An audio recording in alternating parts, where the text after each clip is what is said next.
I hope you're having an amazing day. My name is Colin. Once again, I'm joined with Michael because there I'm is back. big news. Today, there's big news on the Pudgy Penguins NFTs. One big risk we need to highlight on the pump of these collections, which was actually quite simple to find, but I don't think too many people realize. And it has to do with the loans that are basically outstanding on these types of collections. So I will share my screen and we'll have a look, um, which we have right here. So here's Blur. We can also see it in OpenSea, but Blur has basically the loans that are outstanding on these NFTs. So first of all, we got to go to sales. Yeah. And we'll just grab the Pudgy token. Well, Pengu is trending here. So Pudgy token among market volatility doing really well, right? It's keeping somewhat stable. And when I say somewhat stable, you see some drops here 0.032, 0.035, 16% down in the last 7 days, but Mhm. after significant rally, right? Now, the question was, how could it dump? We looked at it when, Michael, like Friday? Last week, Friday, yeah, Friday. Yeah, where it basically dropped so fast. Here you can see it, right? And the depth was also not great at that time. So the floor price here was 16, let's say, and it basically dropped all of a sudden to like 13. This is when we were talking about it, Mm-hmm. right? Now, the interesting option that obviously Blur has is taking loans out on NFTs. So what people do is, I think I can show you here as well. So you can buy it, and if it says buy now, depends on if you're locked in or not, it says like buy for the original price, which is like 14.1 ETH, right? Or it says buy now for like 1 ETH, and you like borrow the rest against a different asset that you have, right? Um, and these loans, obviously, it's like a difficult analysis to basically. So these are all the offers and these are all the loans. So here is there's an active borrowing of 19 ETH, which is a lifetime value of 130%. So very quickly, either these have to be repaid or these loans are going to get underwater. So how does that work? We take an NFT, this one, 14.1 ETH. I loan that to Michael and I'll tell him if you give me the 14 point, well, let's call it 14.2 ETH, right? You give me the 14.2 ETH, and a month from now, I will return you 14.4 ETH. Yeah, so it's zero point 0.2 ETH gain in 4 weeks, which is what we're talking at, $600, something Mm-hmm. like that, $700. Now, what if this floor price drops to 12 ETH in the meantime, in that 1 month? Yeah, and I just say, well, instead of paying you back, you just take the NFT because now it's worth less, right? And that's basically how these loans go underwater if there's a negative trend in the price, right? Which is dangerous if out of the 10,000 NFTs, right? Or here in this case, unique owners 5,000. I think the amount out on loan is like 550. So 10%.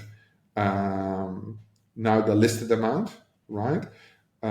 Which is basically similar to or around the listed amount, which makes it a very dangerous scenario, right? Here you have basically NFTs that are above what they're currently worth.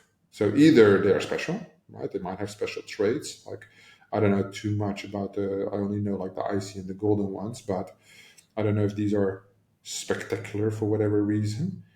But the APY is more than 100% as well. So that is one of the interesting reasons about the volatility in these prices, which is not that easy to see.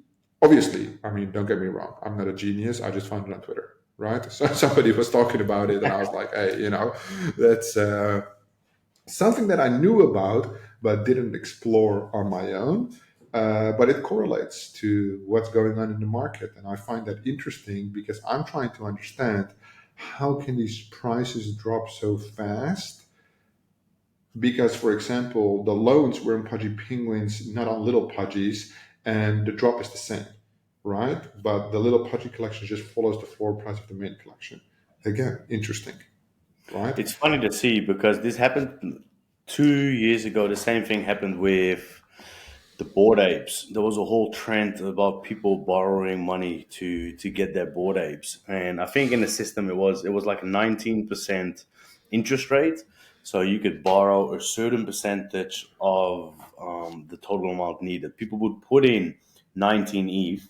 They would borrow the remainder at a 19% interest rate, but at any stage, if they wouldn't be able to pay back continue paying back the amount that they borrowed, their Bored Ape would be put up, could have gotten liquidated, which means you lose the Bored Ape, obviously.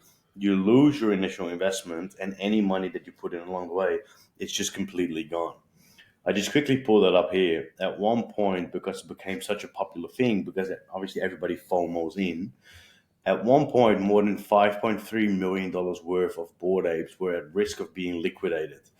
And I can't find the statistics here quick, but a very large portion of it actually happened. It happened. A couple $1 million worth of Bored Apes. Then they stopped the system, and afterwards people realized, like, all right, cool, this is not the way to go. But the floor price because of it dropped massively because people just started offloading their Bored Apes and offloading their Yeah, Bored it's like a massive risk, huh? Apes. Because I think that makes sense. Here's it being done. Like I don't get the top one. It's a very strange one. But if the floor price is 11.89, these are probably like well beyond floor, right? But they're still in terms of like trades. This one looks pretty cool, right? They're all basically except this outlier. They're all below floor. The loan amounts, and in my opinion, that makes sense. So I would say, hey, let me put my Bored Ape as collateral because I'm going to borrow 4.6 ETH, and the value of that ape is at least 11.8 ETH. Yeah. Makes sense, right? So the collateral position is only 38%, right? Which means that it's extremely unlikely that I'm not going to repay that loan. Mm. In that case, also, I'm only going to do 10% APY. But 10% APY, I think that's fine, right? What would these loan terms be? Like, how quickly do you need to pay that back? I don't know if there's there should be, Fixed duration, I obviously know. should be a fixed period on, surely. Because, like, here's the offers as You well. can probably change it up. The APY would probably vary depending on the duration of the loan. If you want to pay it back quicker, the APY would be lower compared to if you do it a longer term. I think it's an interesting model, less risky with collections with larger positions, more NFTs with a higher floor price. Probably not something I would want to explore myself. I'm probably too It's a not great engaged system with the for the market. lender. Obviously, for the lender, it's a great setup. And it's a great setup if you're the one borrowing the money to get the NFT if they're in an upward trend. If they're in an upward But trend, are these people getting it for NFTs, or you can basically borrow it for anything, no? I guess so, yeah, of course. I mean, it makes total sense. It's just essentially you're just functioning as a bank, right? It makes sense though. If the project goes up, you buy in. You want to buy a project or you want to buy an NFT that's worth 14 ETH, but you only got 4 ETH available. You still want to be, you know, benefit from the upward trend. You still want to be part of the community. So you put in whatever you have available, and you get all the benefits with the return of investment, and you get the benefits of being part of the community. No, At but the I same think like at the same time, though, people would do this because if you would have the money, you would just buy the full NFT yourself. No, if no, I have full, I think. You're looking from a buyer's point of view. I'm more I'm a looking buyer, at like because I wouldn't be the person loaning, having to get a loan to buy a Pudgy. I would be the person providing the loan, providing, yeah, right? yeah, of course, So yeah. I'm looking at like some of these deals. They kind of make sense to me. You know, like floor 14. I just give this guy 11 ETH, and he gives me 25% APY. That's great.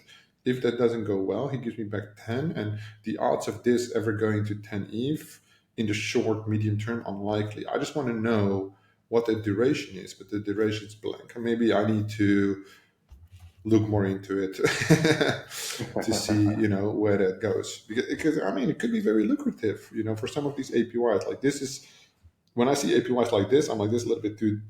degen for me. Yeah, it seems That fake. if that guy is willing to basically pay that much back, right? He probably really needs the money. It's more like a payday loan style, which is not really my kind of risk appetite, I would say. Um, but yeah, these blur loans definitely an interesting model, intriguing in terms of like, or like here it says, you see, buy floor or for 0.45 ETH. You see that? It's By here. floor, oh yeah, or 0.45 ETH. Yeah. Yeah, it's basically at the bottom, and that will then allow you to go into the loan model. But I think I have to connect my wallet to be able to see what it is. And we can do that next time because obviously I don't want to do that while this is running. You know, few all the mighty dollars You don't want to get that are people the insights. locked in there. To be fair, I don't even know on this laptop what's there. I didn't even expect the MetaMask to be there, but I just opened it before the recording. I was like, "Oh, Blur is there." Yeah, here's see same pattern analysis. Now the thing was, so this was the thing. Yeah, I was looking to find the reasoning on OpenSea. And that's why you always have to be like multi-platform based, because the answer obviously we could find in Blur on the loans, right? Which Hmm. I don't think that OpenSea picks up that criteria, right? That information. Hmm. And here you also have a little bit of a different data set. Doesn't really matter too much, but yeah, 14 ETH, not cheap, right? What are we working with today for 14.5 ETH? 50K. Last time we looked, it was what, 58K. So obviously ETH has come down a little bit. ETH dropped a little bit. Last time we checked, obviously Bitcoin was sitting at 118, if I'm not mistaken, at the time that we were looking. So obviously things dropped a little bit. It's gone up slightly now compared to yesterday, but still below where we were looking at last time. This one is pretty cool. Something like that. That suits you.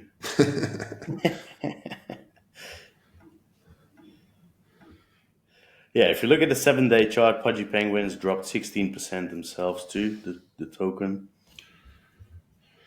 So they're falling Would slightly. you say they're still correlating with one another as much?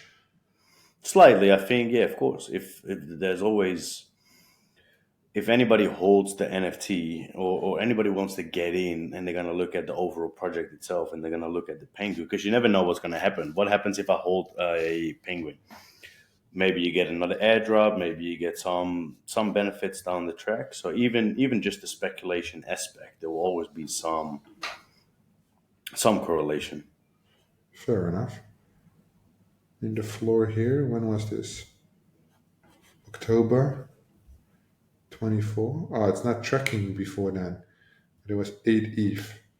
Then it ran all the way to 29 ETH in anticipation of the airdrop, 27 ETH, and it basically crashed down. When was this? I'll pull up the chart with the token price, see if there's a correlation there. No, no, the correlation is that they people were buying it for the Penguin airdrop. This was before Yeah. the token was deployed. It was the speculation of the airdrop. It started 15th of December, and then obviously it was going to get launched later, and then it repumped on the 8th of Jan. And that was kind of in the, I think, the Trump token days as well, no? When that occurred. That was also crazy. When did that happen? Oh no, that happened in February. Oh no, 18th of Jan. Yeah, a week later. Hmm. That was crazy. Very close to my birthday. Made some good money there. Good birthday But present. yeah, no ruggy system. Anyway, I think for the overview of this coverage for today, I just wanted to highlight the overview of the loans. Very interesting to look at, to keep your eye on. Tomorrow, we will actually review tokens again, which I know, Michael, is your favorite topic. That's what we So like to that talk will about. be good.